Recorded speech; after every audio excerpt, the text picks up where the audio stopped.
sir. Good morning. I'm Meghna. I'm Pavitra, sir. I'm Kushan.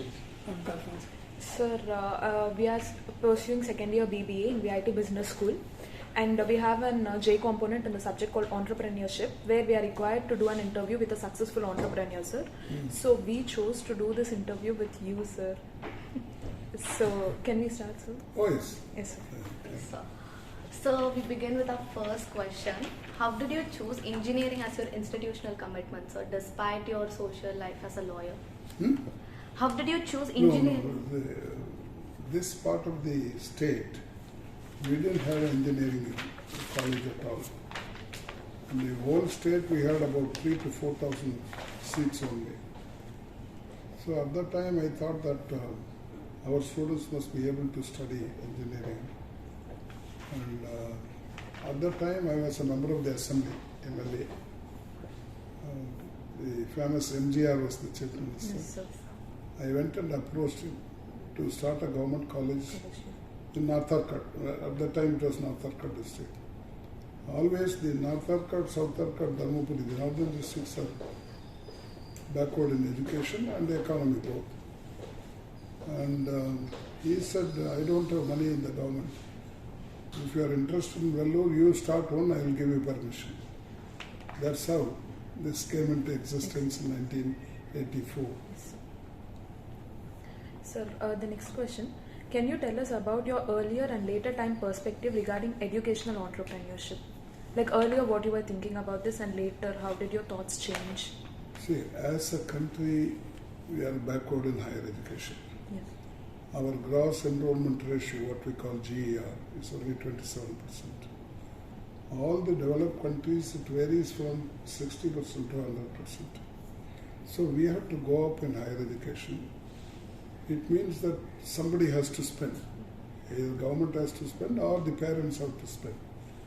In India, government spends less, parents spend more. In many countries, government spend more, parents spend less, because as a GDP, we spend only around 3% of the GDP on education. There are more than 140 countries spend more than India. They spend 5, 6, 7% of their total GDP. So the problem of course, among the states there is variation. For example, even though the national average is 27, Tamil Nadu has already crossed 50 GR, 50%. Kerala is 42%. All the southern states are above 35%. But some states are lagging behind, like Bihar, UP, etc. So the policy, the education policy says by 2035 we should become 50% for the whole country. Of course, it is necessary for a number of states, and unless we take steps, we may not be able to compete with the advanced countries. So we have to spend more. At present, the parents are spending. I would very much like the governments, both the state government as well as the union government, if they allocate more funding, then easily the poor and middle class students will get scholarship. Yes, sir. So coming to next, sir, there are many projects you took until this date, sir. Like there are many projects you took until this date, sir, until this point of time. And what is your biggest success, and how will you define it, sir? Originally, I belong to a village, yes, a small village. And I thought those who were born and grew up in villages also must have equal education with city people. And that's why we started the STAR scheme, just to encourage students from rural areas studying in government schools. Another thing which we have started here in this district, undivided Vellore district, is called, in Tamil we call it Anaivarukkum Uyar Kalvi. In English it's called Universal Higher Education. We have created a trust. That's a model. I want that to be followed in other districts. We have nearly 800 districts in the country. There we encourage people, students, to go for higher education, whatever they like or whatever they deserve. either diploma or degree, not to stop with class 10 and 12. In a way, it helps to avoid child marriages. Otherwise, normally, if they fail in 10th, they will easily get married.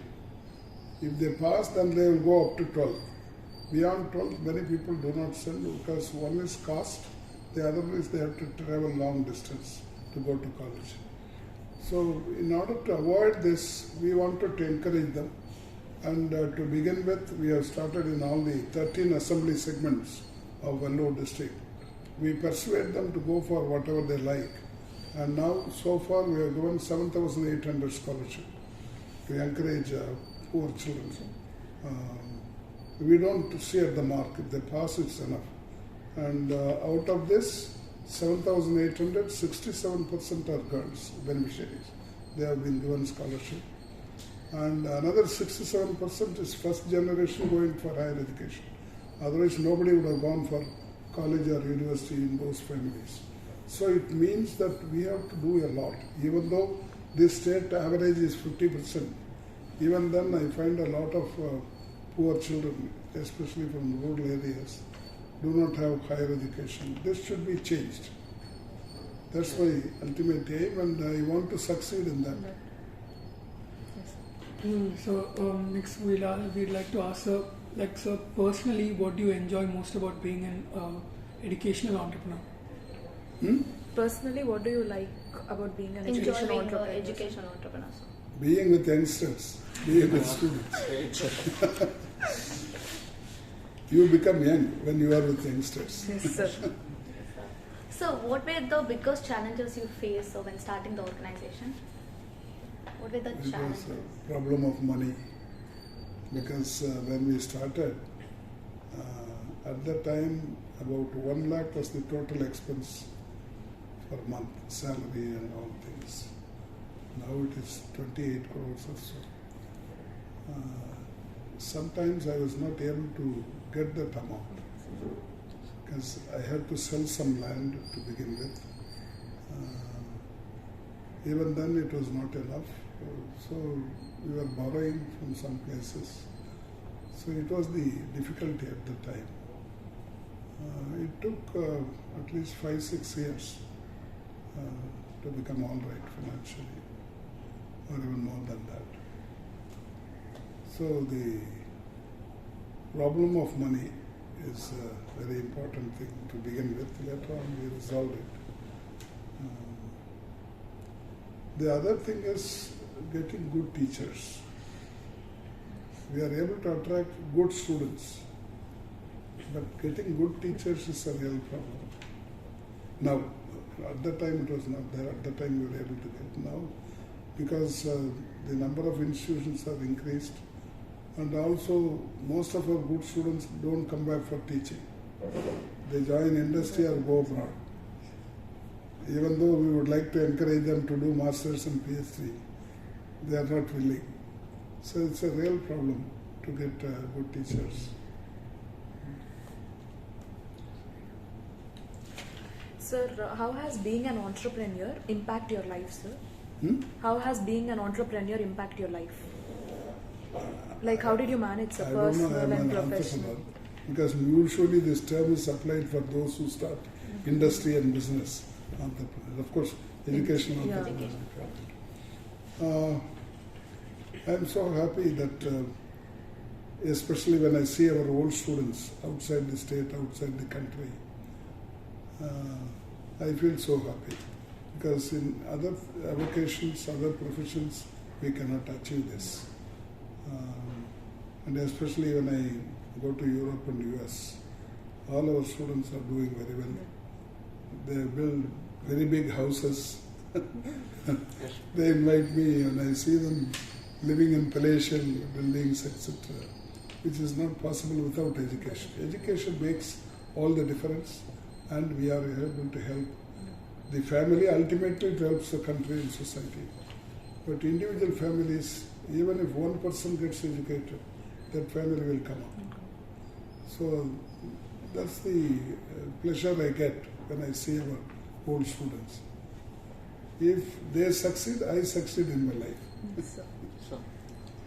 So as we know, several surveys we did on VIT, so like how it is evolved and how, and we got to know that the VIT is non-profitable organization, and how that idea you included earlier itself.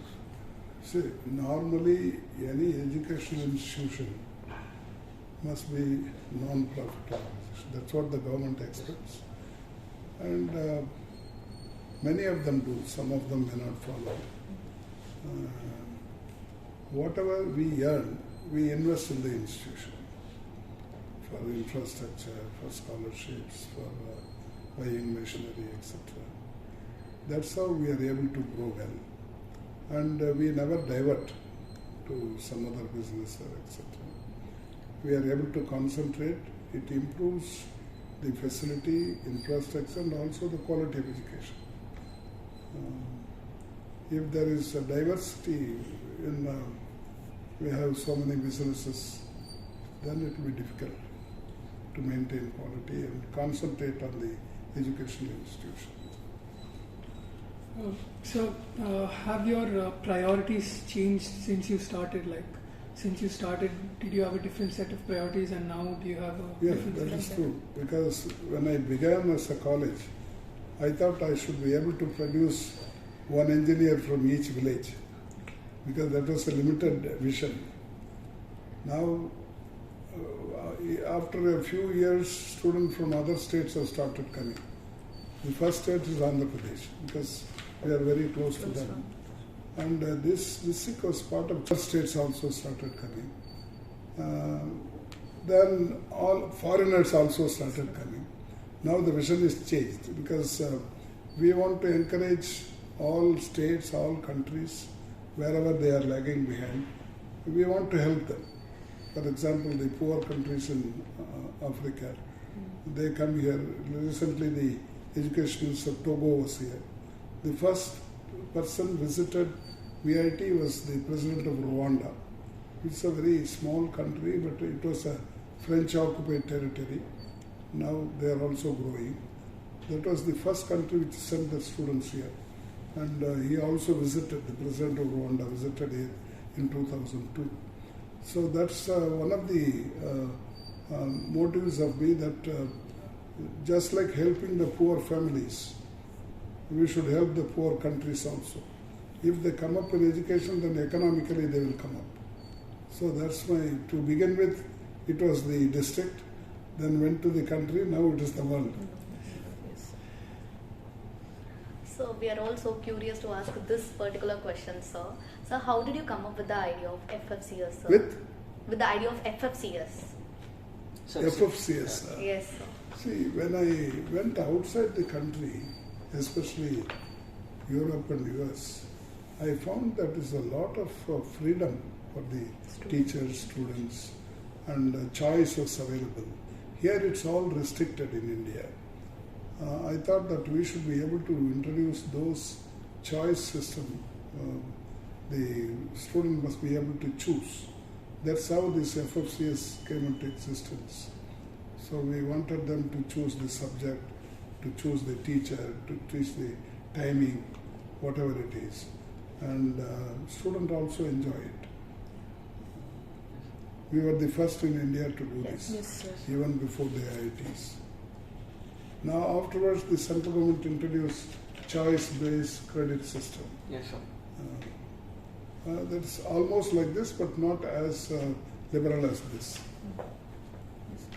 Sir, among all the stakeholders, whom do you consider as important member for your success, sir? Teachers. Teachers. Great. If you have good teachers, most of our problems are solved. Yeah. They must be efficient, they must be committed, they must be disciplined, and they must set an example to the students.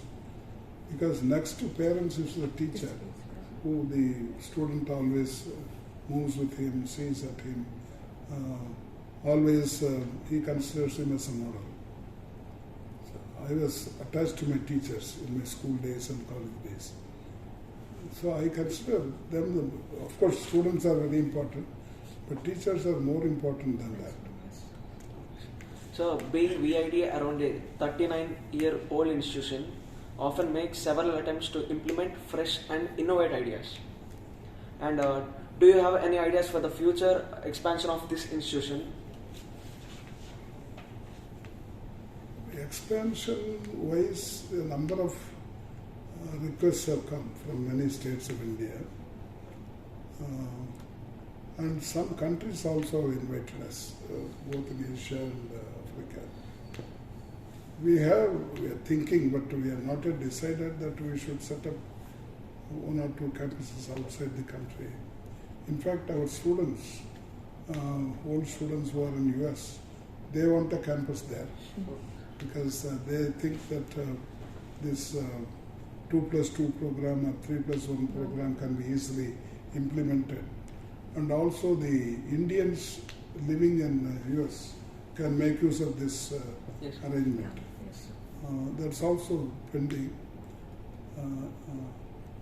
I hope in the future we'll do it. Probably more outside the country. Yes.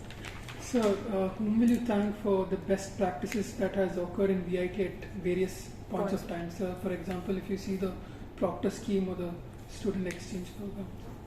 Or FSCS, these things are all implemented in VIT now, sir. So whom do you thank for all these schemes? Proctor scheme is a very good scheme, Yes. but both the student and teacher should cooperate. And especially teachers. They should not consider as a part of some duty or so. It should be more than that. Because if the teacher's son or daughter is studying here or his relative is studying here, what will be his attitude? That attitude I want for all the students, towards all the students, so that the problem of student could be easily resolved.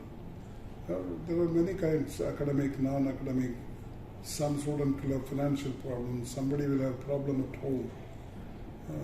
In some cases, the mother and father will be quarreling. There are many cases, but it's only a small number. But he must be able to enter into his thought. Unless he gets the absolute confidence of the student, proctor system will not succeed. So he must create a confidence in the student, and the student must be able to open his heart and tell him whatever is necessary or whatever is required. We would very much like this proctor system to succeed. It will help in a long way the institution and particularly the students. So, considering your current knowledge, is there anything you would do differently if you had to start over? Sir? Anything? You would do differently if you had to start over?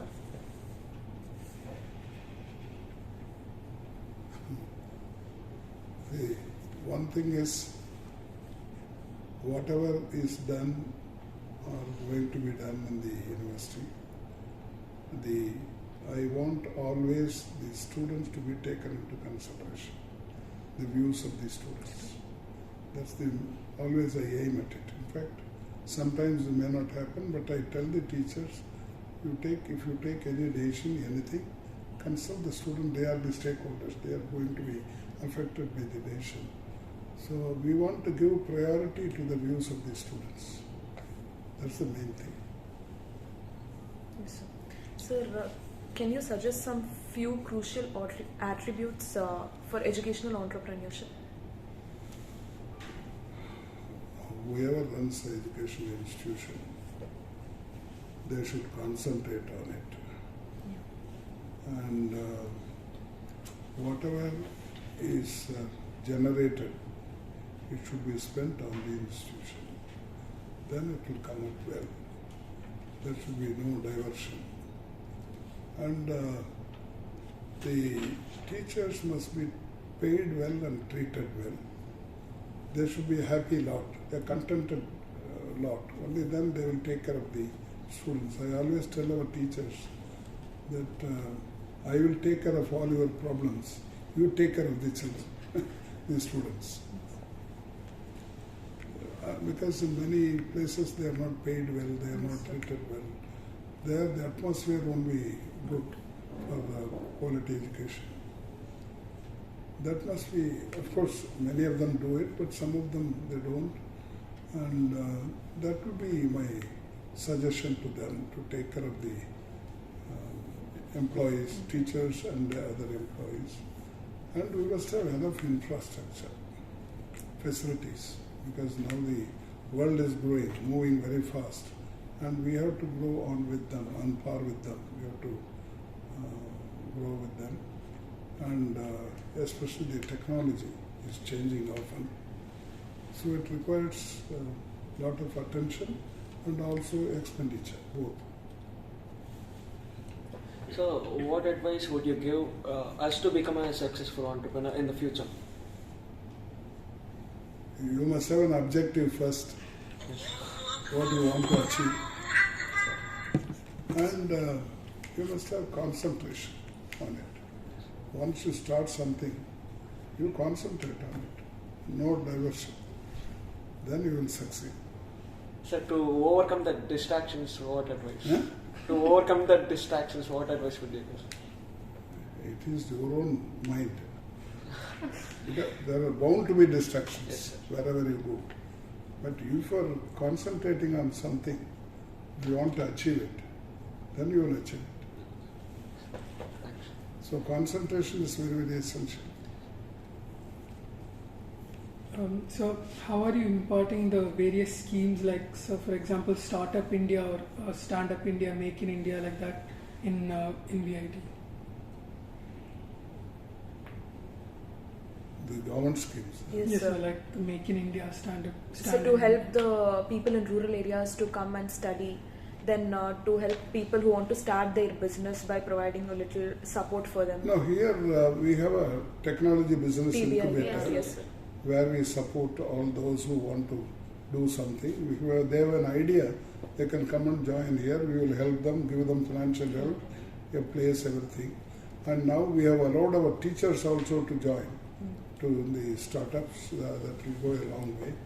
Now we have a very good potential in our country to produce more and sell more. The only thing is, normally parents don't encourage children to go as entrepreneurs because it is risky.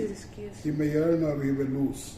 If you go as an employee, this assured income. Now it's slowly changing. I think it should change, and we should make use of the demand in the world. In our own society, country, we have enough demand, because in manufacturing we have to concentrate. We are very much lagging behind in manufacturing. Our contribution in the manufacturing is only 3% of the world productivity. China was with us, now they have gone to 30%. Yes. They have become the manufacturer of the world. We should be able to compete with them. Yes. And it all depends on youngsters. Yes, sir. Sir, VIT motto is like think VIT, think placement, no sir? Yeah? VIT motto is think VIT and think placement. So this is in the perspective of job seekers. Sir, is there any chance that this motto will change in the perspective of job providers? Yeah, no, we encourage them. In fact, we hold a number of workshops to make them entrepreneurs, and TBI is also doing it. Doing that, yeah. We encourage them, but it's very difficult to persuade them, because of the attitude of the parents also. Yes. Of course, students also, they think they will earn many times than that they are earning as employee. That's what it is. So you should encourage it. We want to encourage it. In fact, we are already doing it, but the number is very small. What we get as entrepreneurs or want to go for startup is number is small, but many of them have succeeded. What I find is, only thing is you must take steps to begin with, Yes. that you want to be an entrepreneur. Sir, is there any suggestion you would give to students, sir?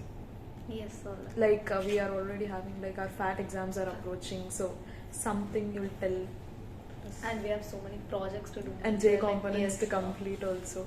So now you are going to complete Right, your, yeah. of course, BBA you are completing. Yes, sir. For BBA students, my advice will be to do 2 more years. Do your MBA. If possible, go out 1 year so that you will get exposure. We have US universities, partner universities. if money permits. If it's not possible, then do it here itself. And in the MBA, you must be able to know many things while you are doing your MBA. Those who succeeded, those who failed, what are the things to be done, etc. Because bookish knowledge itself, knowledge is not enough. We must have practical knowledge. In fact, now the business school is taking certain steps to give them practical knowledge, take them to industries, Industrial or visits, if necessary, take them abroad for internship, etc. It will go a long way because both to study management is very, very essential for any success of an industry or business, because they can coordinate between the employees and capital, etc. So it's very essential. Just like the person who invests, one who manages is people like you. Yes. So it's a very important position. I hope you will be able to succeed, and you are all of you must succeed in life. Thank you, you, sir. sir. Thank Thank you. Thank you, sir, for giving this Giving this opportunity. opportunity. Thank you for agreeing to this. Thank you.